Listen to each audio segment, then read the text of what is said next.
Hello बच्चों, कैसे हो आप सब। आज हम लोग पढ़ेंगे इस क्लास में लॉज ऑफ केमिकल कम्बिनेशन। क्या पढ़ेंगे? एक नए टॉपिक पढ़ेंगे हम लोग, लॉज ऑफ केमिकल कम्बिनेशन। ठीक है।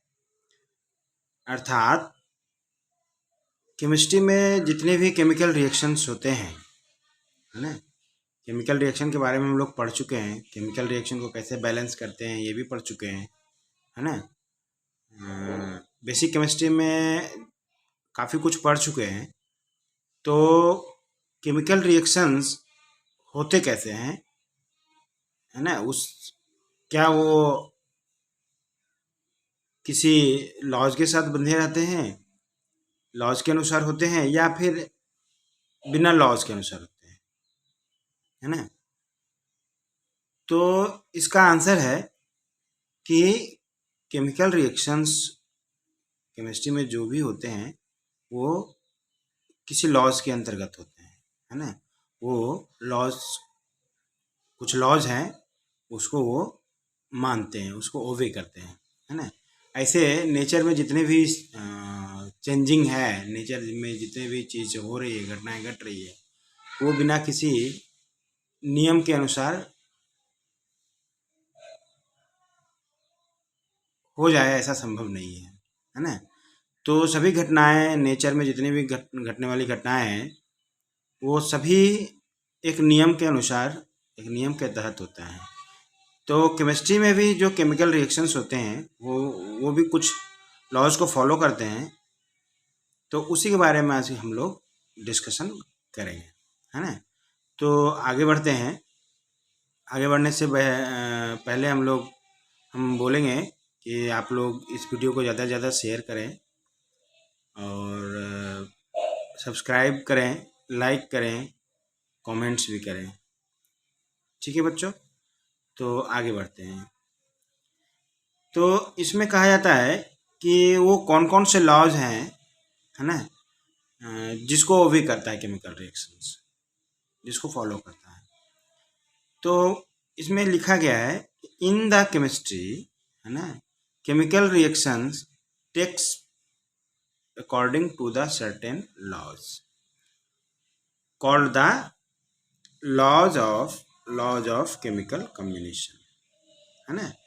केमिस्ट्री में जो केमिकल रिएक्शंस होते हैं वो सर्टेन लॉज को फॉलो करते हैं, ओबे करते हैं। उस लॉज को कहते हैं chemical combination, laws of chemical combination. तो लॉज ऑफ केमिकल कम्बिनेशन कितने होते हैं, है ना। तो there are 5 laws of chemical combination. 5 laws हैं केमिकल कम्बिनेशन के, 5 लॉ हैं। पहला है law of conservation of mass. Law of conservation of mass यानी mass can not be created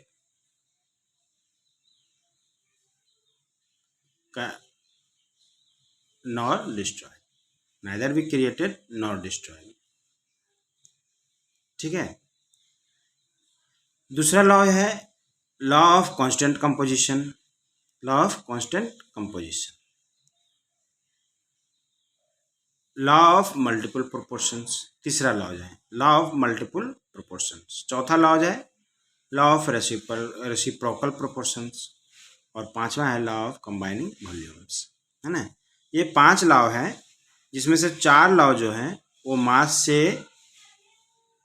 relation रखता है, और ये जो 5वां है वो वॉल्यूम से है ना।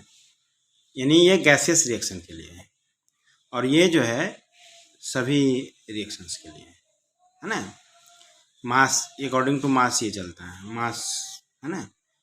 तो एक एक करके हम लोग पढ़ेंगे कि ये जो लॉ है, पांचों लॉज हैं, पांचों लॉज का स्टेटमेंट क्या है, पांचों लॉज कौन कौन दिए थे, है ना, कौन इसको बताए थे कि इसी लॉ के अंतर्गत केमिकल रिएक्शंस होंगे, है ना।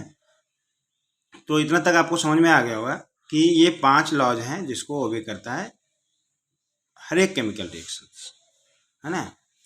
तो पहला लॉज की तरफ हम लोग बढ़ते हैं। पहला लॉज कहता है लॉ ऑफ कंजर्वेशन ऑफ मास, है ना, लॉ ऑफ कंजर्वेशन ऑफ मास। तो ये लॉ जो है एंटोनी लेवॉइजर दिया था।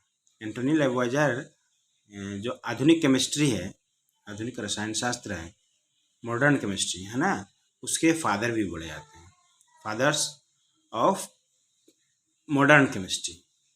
तो अगर कहीं सवाल आता है या कोई पूछता है तो आप बताएंगे एंटोनी लेवॉइजर। तो इस लॉ को कौन दिए थे, कौन प्रतिपादित किए थे? एंटोनी लेवॉइजर ने, है ना। कब? तो 1774 में 1774 में, है ना। ये लॉ क्या कहता है? तो ये लॉ कहता है according to this law in all physical and chemical changes. यहाँ पर एक वर्ड जोड़ा गया फिजिकल चेंजेस भी, है ना, उन्होंने वर्ड जोड़ा था फिजिकल चेंजेस।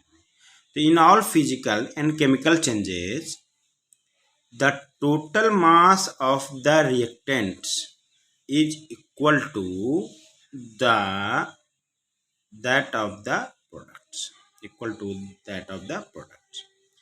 यानी रिएक्टेंट्स का जितना मास होगा, टोटल मास ऑफ रिएक्टेंट्स जितना होगा वो बराबर होगा प्रोडक्ट के मास के बराबर, है ना। तो अर्थात matter can neither be created not destroyed, है ना। मैटर को ना हम क्रिएट कर सकते हैं ना ही डिस्ट्रॉयड कर सकते हैं। ये मास के रिस्पेक्ट में है, ये जो मैटर है वो मास के रिस्पेक्ट में है, ठीक है। अब एग्जाम्पल लेते हैं, है ना। तो इसमें एक एग्जाम्पल दिया हुआ है 4.90 gram of KClO3 when heated produced 1.92 gram of oxygen and residue KCl जो है रेसिड्यू लेफ्ट बिहाइंड वेस्ट 2.96 ग्राम। अर्थात जब KClO3 को हीट किया गया, जब KCl3 को हीट किया गया तो KCl3 कितना लिया गया? 4.90 ग्राम। जब उसको हीट किया गया तो KCl और ऑक्सीजन बना, तो ऑक्सीजन तो उड़ जाएगा, है ना। ऑक्सीजन गैस है तो ये उड़ जाएगा, लेकिन इसको ट्रैप करके रखा गया और उसको मेजरिंग किया गया, उसको वेइंग किया गया तो 1.92 ग्राम आया और KCl कितना आया? 2.96 ग्राम। तो अब इधर देखिए कि रिएक्टेंट की तरफ 4.90 ग्राम, प्रोडक्ट की तरफ ये दोनों को जब हम जोड़ेंगे तो 4.88 ग्राम आ जाएगा, है ना। तो लगभग बराबर है, बहुत कम का डिफरेंस है, स्मॉल डिफरेंस है जिसको नेग्लिजिबल कर सकते हैं। तो यहाँ हम कह सकते हैं here we see that mass of reactants equal to almost equal to, है ना, या nearly equal to mass of products. तो ये इसका मतलब ये जो रिएक्शन है, ये जो केमिकल रिएक्शंस हैं, ये जो केमिकल रिएक्शंस हैं वो लॉ ऑफ कंजर्वेशन ऑफ मास को फॉलो कर रहा है ना। यहाँ लिखा है ना, so that this result illustrate the law इस फॉलो कर रहा है। इस पर कई सारे क्वेश्चंस भी आते हैं, है ना, कई सारे क्वेश्चंस भी आते हैं, तो आप उसको बना सकते हैं आसानी से, ठीक है। ये हुआ लॉ ऑफ कंजर्वेशन ऑफ मास, आप लोग को समझ में आ गया होगा। तो आप एक क्वेश्चन देखते हैं, यहाँ देखिए, यहाँ लिखा है what weight of silver nitrate will react, what weight of silver nitrate will react with 5.85 gram of sodium chloride to produce 14.3 gram of silver chloride and 8.5 gram of sodium nitrate if the law of conservation of mass is true। तो माने silver nitrate, कितना silver nitrate sodium chloride से react करेगा, इतना sodium chloride से react करेगा कि वो प्रोड्यूस करता है 14.35 ग्राम सिल्वर क्लोराइड और 8.5 gram sodium nitrate.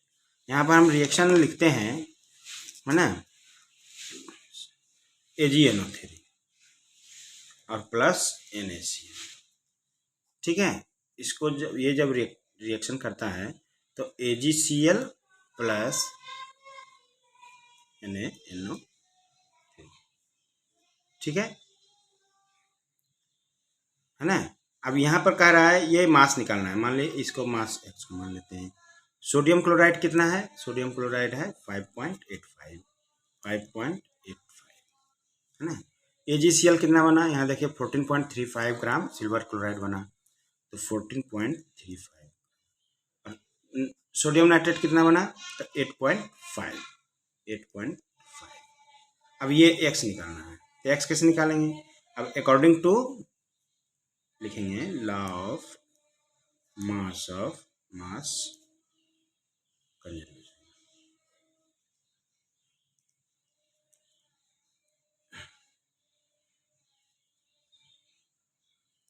Total mass of reactant equal to total mass of products, है ना। तो टोटल मास कितना हो गया, x प्लस 5.85 इक्वल टू, देखिए 14.35 प्लस 8.5, 14.35 प्लस 8.5, तो x प्लस 5.85 इक्वल टू, यहाँ कितना हो जाएगा 5, 8, 8 4 22, है ना, इतना। इसलिए x इक्वल टू कितना हो जाएगा 22.85 माइनस 5.85, यानी 17 ग्राम। ये क्या हो गया, सिल्वर नाइट्रेट, यानी इतना सिल्वर नाइट्रेट रिएक्ट करेगा तब ये आ गया, है ना। तो इस तरह से हम क्वेश्चन भी, एक एग्जाम्पल भी देख लिए कैसे क्वेश्चन आते हैं, कैसे सॉल्व करते हैं, तो वेरी इजी है। तो आज की वीडियो में बस इतना ही। नेक्स्ट वीडियो में अगले लॉज पढ़ेंगे हम लोग, दूसरा लॉज क्या है ना, सेकेंड लॉज क्या है, फिर थर्ड लॉज क्या है, फिर फोर्थ लॉज क्या है, फिर 5 लॉज। तो इस तरह से धीरे धीरे हम लोग पढ़ते जाएंगे, और आप लोग भी एक अच्छी सी बुक लेकर के पढ़ते जाइए और नोट्स बनाते जाइए, है ना, ताकि एग्ज़ाम में अच्छे से अच्छे नंबर ला सकें, है ना। और कोई शॉर्टकट की तरीका, पढ़ाई में कोई शॉर्टकट नहीं होनी चाहिए।